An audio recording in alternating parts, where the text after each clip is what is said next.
আসসালামু আলাইকুম। রায়কা আল হোসেন স্বাগত জানাচ্ছি এনটিভি দেশের খবরে। ক্রাউন সিমেন্ট শিরোনাম দেখছিলেন, এবার চলুন পুরো খবরে।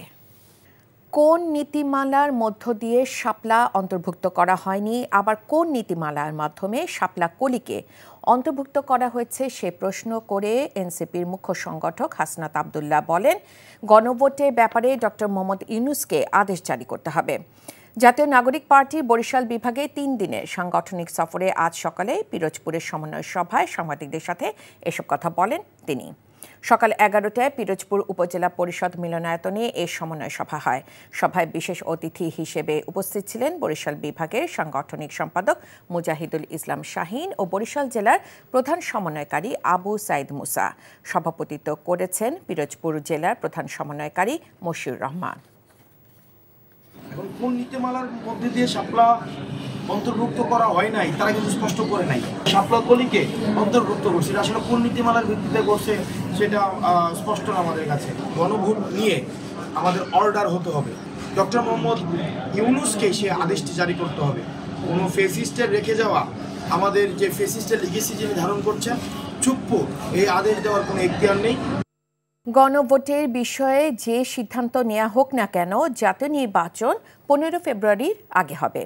কোনো শক্তি নেই এটাকে পেছানোর, এমন মন্তব্য করেছেন প্রধান উপদেষ্টা প্রেস সচিব শফিকুল আলম।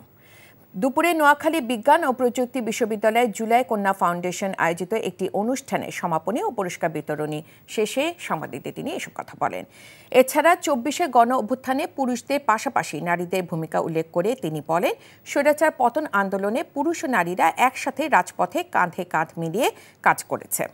এখন আর নারীরা পিছিয়ে নেই, সব ক্ষেত্রেই তারা প্রতিনিধিত্ব করছে। এই বিষয়ে আমাদের উপদেষ্টা পরিষদ এবং ক্যাবিনেট, আমাদের চিফ উপদেষ্টা, প্রধান উপদেষ্টা, ওনারা এটার ব্যাপারে ডিসিশন নেবেন। বাট যে কোনো ডিসিশনই হোক না কেন, ইলেকশন 15 ফেব্রুয়ারির আগে, ফেব্রুয়ারি প্রথমার্ধে হবে। এইটা কোনো শক্তি না এই ইলেকশনকে পিছানো। সংসদ নির্বাচনের আগে গণভোট জনগণের মধ্যে বিড়ম্বনা তৈরি করবে বলে মন্তব্য করেছেন বিএনপির ভারপ্রাপ্ত চেয়ারম্যান তারেক রহমানের একান্ত সচিব মিয়া নুরুদ্দিন আহমদ অপু। শরীয়তপুরে বিএনপি ঘোষিত 31 দফার সমর্থনে গণসংযোগকালে তিনি এসব কথা বলেন। দল মত নির্বিশেষে বিএনপির পাশে এসে দাঁড়িয়েছে এদেশের মানুষ জানিয়ে তিনি বলেন, দেশের অর্থনীতিকে গতিশীল করতে দ্রুত নির্বাচনের প্রয়োজন। দীর্ঘ 17 বছর মানুষ তাদের গণতান্ত্রিক অধিকার প্রয়োগ করতে পারেনি, তাই দ্রুত নির্বাচনের মধ্য দিয়ে গণতান্ত্রিক সরকার প্রতিষ্ঠা করে দেশের অর্থনীতি সচল করার ওপর জোর দেন নুরুদ্দিন আহমদ অপু। সারদা পুলিশ একাডেমি থেকে পালিয়ে গেছেন ডিআইজি এহসানুল্লাহ।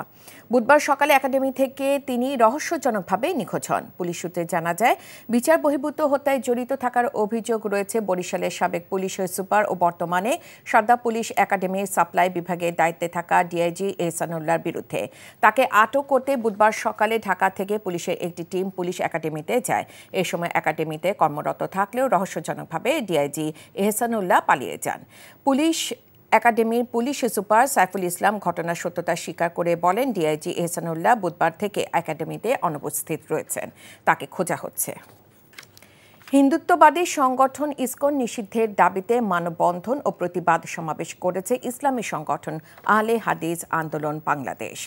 বাদ জুম্মা জাতীয় মসজিদ বায়তুল মোকাররমের উত্তর গেটে সমাবেশে বক্তারা ইসকনকে একটি উগ্রবাদী সন্ত্রাসী সংগঠন আখ্যা দিয়ে বলেন, এই সংগঠনটি দীর্ঘদিন ধরে বাংলাদেশে মন্দির স্থাপন ও হিন্দুত্ববাদ প্রতিষ্ঠার নামে ইসলামের বিরুদ্ধে ষড়যন্ত্র চালিয়ে যাচ্ছে।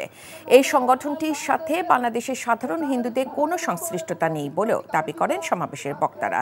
ইসকন ধর্মীয় সম্প্রীতির জন্য মারাত্মক হুমকি, তাই তদন্ত করে সংগঠনটির কার্যক্রম নিষিদ্ধের দাবির পাশাপাশি দেশের বিরুদ্ধে ষড়যন্ত্রে লিপ্ত সংশ্লিষ্টদের আইনের আওতায় আনার দাবি জানায় আহলে হাদিস আন্দোলন বাংলাদেশ।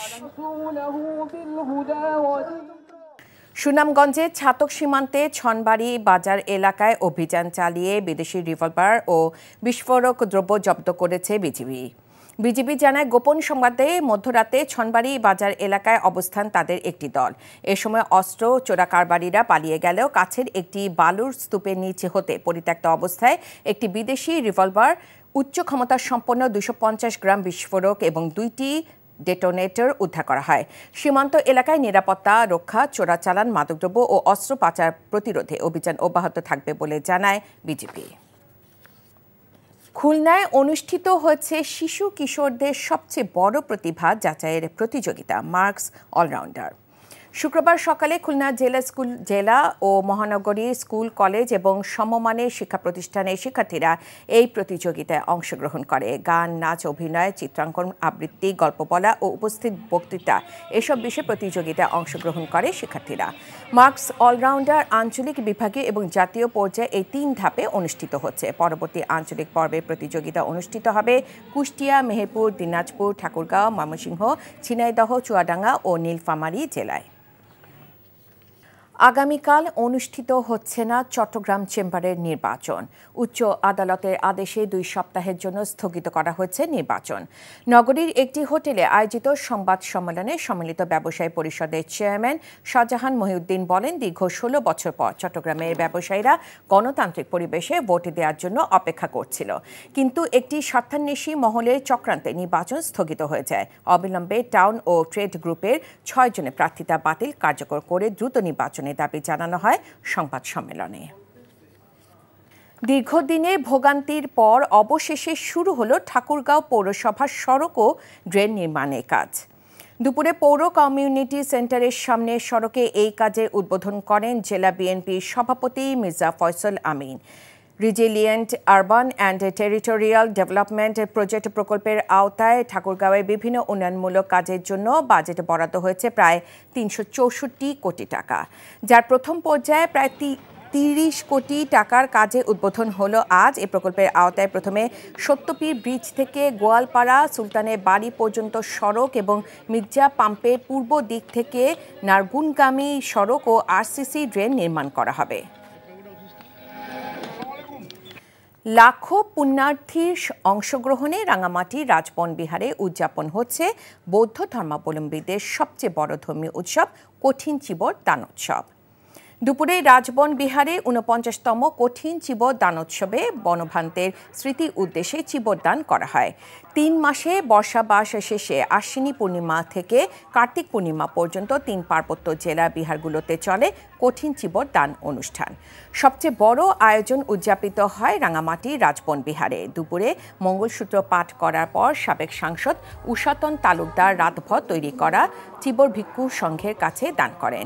অনুষ্ঠানে ভারত, থাইল্যান্ড সহ বিভিন্ন দেশে ভিক্ষু ও পুণ্যার্থীগণ অংশ নেন। বস্তু দানের মধ্যে সর্বশ্রেষ্ঠ দান, সেই হিসেবে আমরা মনের আনন্দে এটা উদযাপন করতেছি। যে কাপড়টা তৈরি করি ওই কাপড়টা আমরা ভান্তিদেরকে দান করি, এটা হচ্ছে কঠিন চিবর দান। সবচেয়ে পুণ্য লাভ করব আমরা এই দানের ফলে, চিবর দানের ফলে আমরা পুণ্য লাভ করব। কঠিন চিবর দান হচ্ছে দানের মধ্যে সবকিছু উৎকৃষ্ট দান হিসেবে ধরা হয় আর দানের মাধ্যমে পুণ্য লাভ করা হয়। সমতলের আমাদের এই দানোত্তম কঠিন চিবর দানে অংশগ্রহণ করতেছে, আশা করতেছি এবারে প্রচুর লোক সমাগম হবে এবং উৎসাহ উদ্দীপনার মধ্যে আমরা সহযোগিতার মাধ্যমে, আপনাদের সহযোগিতার মাধ্যমে আমরা সম্পাদন করতে পারবো। চট্টগ্রামে শুরু হয়েছে আন্তঃস্কুল চিত্রাঙ্কন প্রতিযোগিতা ও শরৎ উৎসব। চিটাগাং গ্রামার স্কুলে নগরী ন্যাশনাল ও ব্রিটিশ কারিকুলামের 20টি স্কুল এই প্রতিযোগিতায় অংশ নিয়েছে।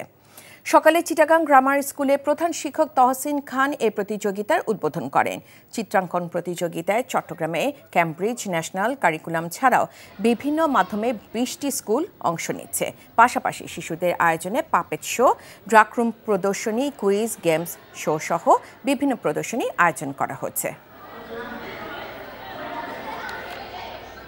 দৌড়প্রেমী ও স্বাস্থ্য সচেতন মানুষের পদচারণায় মুন্সিগঞ্জে অনুষ্ঠিত হল 10 কিলোমিটার ম্যারাথন প্রতিযোগিতা। এতে অংশ নেয় দেশসেরা রানার দেবাশিস ঘোষ, দেশের আয়রনম্যান খ্যাত ডাক্তার সাকলাইন রাসেল সহ অসংখ্য দৌড়বিদ।